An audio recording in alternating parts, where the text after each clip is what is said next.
Hello students, how are you?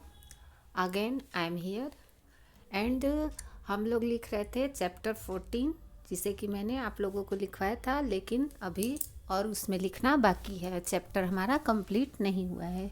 जितना मैंने लिखवाया था उसके आगे से हम कंटिन्यू करेंगे। Okay, so let's start. सबसे पहले है आंखें फैलाकर। वो इधर से निकला उधर चला गया।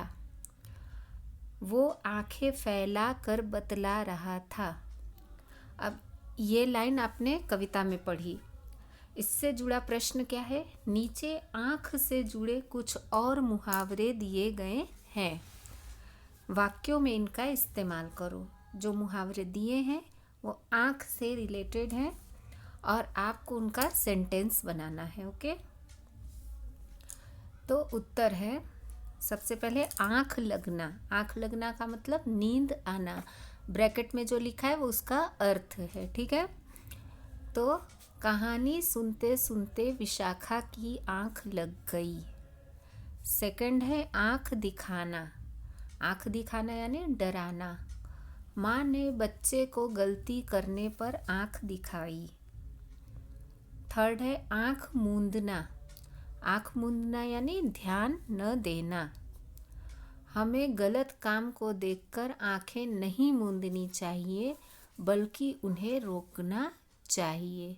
अच्छा, आँख मूंदना का दो अर्थ होता है। एक तो ये हो गया ध्यान न देना, दूसरा होता है मर जाना। बोलते ना कि उन्होंने कम उम्र में ही अपनी आँखें मूंद ली। पर ये आप लिखिएगा एक ही अभी फ़िलहाल। नेक्स्ट है आँख बचाना। आँख बचाना या चुपचाप निकलना। उधार के रुपए लौटाने के डर से मनोज आंखें बचाकर निकल रहा था। नेक्स्ट है आंखें भर आना। आंखें भर आना यानी पीड़ा पहुंचना, दुख होना, तकलीफ होना। एक कबूतर को मरते देख मेरी आंखें भर आईं। नेक्स्ट है सिर आंखों पर बैठाना यानी बहुत इज्जत देना। 2020 वर्ल्ड कप जीतने पर भारतीय टीम को लोगों ने सिर आंखों पर बिठा लिया। अब देखिए, ये सेंटेंस मैंने आपको दिए, लेकिन मैं हमेशा कहती हूँ कि वाक्य प्रयोग में आप अपने आप भी सेंटेंस लिख सकते हैं। सेंटेंस का अर्थ सही होना चाहिए और सेंटेंस प्रॉपर ऑर्डर में होना चाहिए। तो आप अपना खुद का सेंटेंस भी इसमें बना के लिख सकते हैं। ओके, नेक्स्ट है शब्दों की दुनिया। प्रश्न क। 5 साला बेटू ने हमें फिर से आगाह किया। ये आपने कविता में लाइन पढ़ी है। आगाह किया का मतलब क्या हो सकता है? इसमें आपको ऑप्शन दिया है सचेत किया, मनोरंजन किया, बताया या समझाया। तो आंसर है सचेत किया। सचेत यानी कि हम आगाह किया यानी चेतावनी दी, एक तरह से वार्न किया। ठीक है, अब है ख, क्वेश्चन नंबर ख। कविता में इनमें से कौन सा भाव झलकता है? तो कविता में इनमें से सचेत करने का भाव झलकता है। कविता में उसने सबको सचेत किया है, आगाह किया है। ग है किन किन पंक्तियों या शब्दों से ये भाव व्यक्त हो रहे हैं?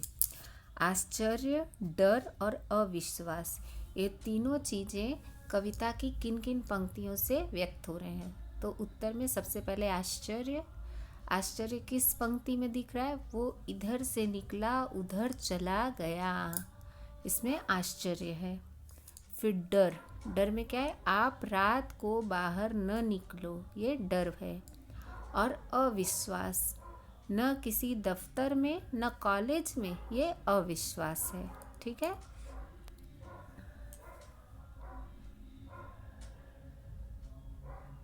अब है क्वेश्चन नंबर घ। जब हम कविता के जरिए कोई बात कहते हैं तो आम तौर पर शब्दों के कर्म को बदल देते हैं। हाँ देखिए, जिस तरह कहानी में सेंटेंस होता है, कविता में उस तरह सेंटेंस नहीं होता है। हम आगे पीछे करके लिखते हैं ना। जैसे मान लीजिए कहानी में है हाँ, जैसे कि इसी का कविता को आप ले लीजिए। जैसे कविता का शीर्षक यानी नाम है बाघ आया उस रात, जबकि गद्य में यानी गद्य यानी कहानी में हम सेंटेंस में लिखेंगे तो सीधा सेंटेंस क्या बनेगा, उस रात बाघ आया, ऐसे सेंटेंस बनेगा ना। तो पूछ रहा है ऐसा क्यों किया जाता है होगा।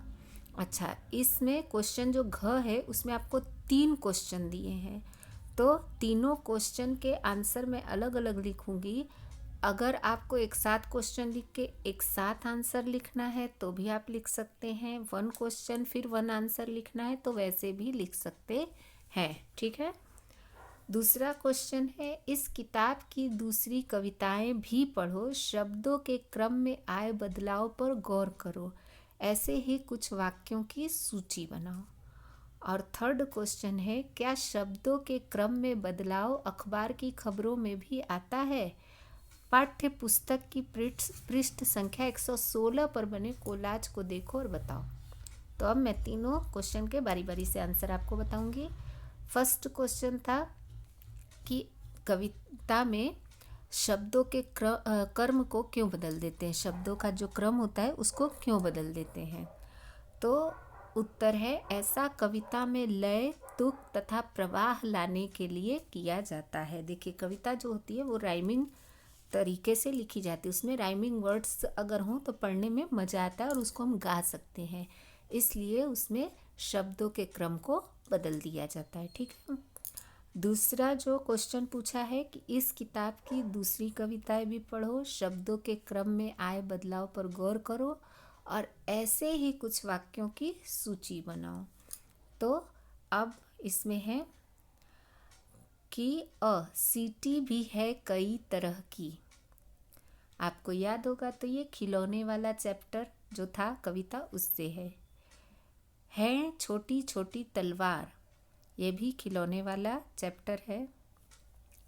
फिर है थोड़ा घबराते भी थे हम उससे, ये चैप्टर 9 एक माँ की बेबसी जो कविता थी उससे ये लाइन ली गई है।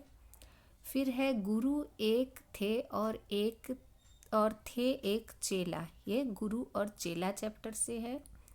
टके सेर मिलती थी राबड़ी मलाई, ये गुरु और चेला चैप्टर से। अब कविता में इसको इस तरह से लिखा गया, अगर यही कहानी में सेंटेंस होता तो कैसे लिखा जाता। जैसे है सीटी भी है कई तरह की, तो उसको कैसे लिखते, कई तरह की सीटी भी है। फिर है जैसे हैं छोटी छोटी तलवार, तो छोटी छोटी तलवार हैं। फिर ई थोड़ा घबराते भी थे हम उससे, तो हम उससे थोड़ा घबराते भी थे। इस तरह से सेंटेंस बनता अगर ये कहानी होती, कविता न होती तो। गुरु एक थे और थे एक चेला, तो ये कैसे होता, एक गुरु और एक चेला थे।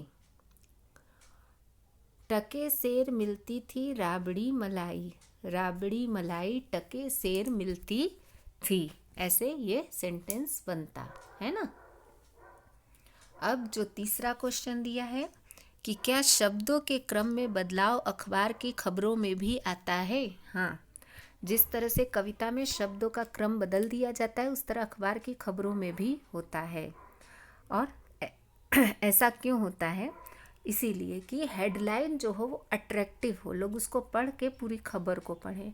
जैसे आप यहाँ कोलाज ये बना है न्यूज़पेपर की कटिंग करके, उसमें आप देख सकते हैं बहुत सारा न्यूज़ का हेडलाइन है, वो कैसे है, सीधे सीधे सेंटेंस में नहीं है, शब्दों के क्रम को बदल दिया गया। जैसे नींद में छिपा सेहत का राज, तो कैसे होना चाहिए, सेहत का राज नींद में छिपा है। किस तरह के बच्चे होते हैं अच्छे, तो ये कैसा होना चाहिए, किस तरह के बच्चे अच्छे होते हैं, है ना। तो ये आप अपनी बुक से पढ़ लीजिएगा, मैं सारा कुछ नहीं पढ़ रही हूँ। तो आंसर है हाँ, शब्दों के क्रम में बदलाव अखबार की खबरों में भी आता है। जैसे इसमें से कुछ खबरों को यहाँ पे लिखा गया है आंसर में, सारे खबरों को नहीं लिखा गया है। तो किस तरह के बच्चे होते हैं अच्छे, ठीक है। 18 घंटे की देरी से चल रही रेलगाड़ियाँ, अब ये किस तरह होना चाहिए कि रेलगाड़ियाँ 18 घंटे की देरी से चल रही हैं। फिर एक कोहरे के असर से मंद पड़ी ट्रेन व बसें, जबकि ये कैसे होना चाहिए कि ट्रेन व बसें कोहरे के असर से मंद पड़ी। फिर है स्वीपर कर रहे डॉक्टर का काम, डॉक्टर का काम स्वीपर कर रहे हैं। और फिर है इस बार कठिन होगा बच्चों को रिझाना, इस बार बच्चों को रिझाना कठिन होगा। इस तरह से आप इसमें जो कोलाज दिया हुआ है उसमें से और भी खबरों को आप सेलेक्ट करके लिख सकते हैं। ओके, तो यहाँ हमारा ये चैप्टर ख़त्म हुआ। आप लोग अपनी CW में इसको कंप्लीट कीजिएगा। सेकेंड सेमेस्टर में बहुत कम बच्चे होमवर्क कर रहे हैं, ये बहुत गलत बात है, क्योंकि आपको भी पता है कि यूनिट टेस्ट भी हो रहा है, एग्ज़ाम भी होगा, तो बुक तो आपकी कंप्लीट होनी ही चाहिए ना। सो आप आलस मत कीजिए, बुक कंप्लीट कीजिए, इसमें आपकी ही भलाई है। ओके, सो इसको कंप्लीट करके मुझे होमवर्क सेंड कीजिए। टिल देन बाय बच्चों।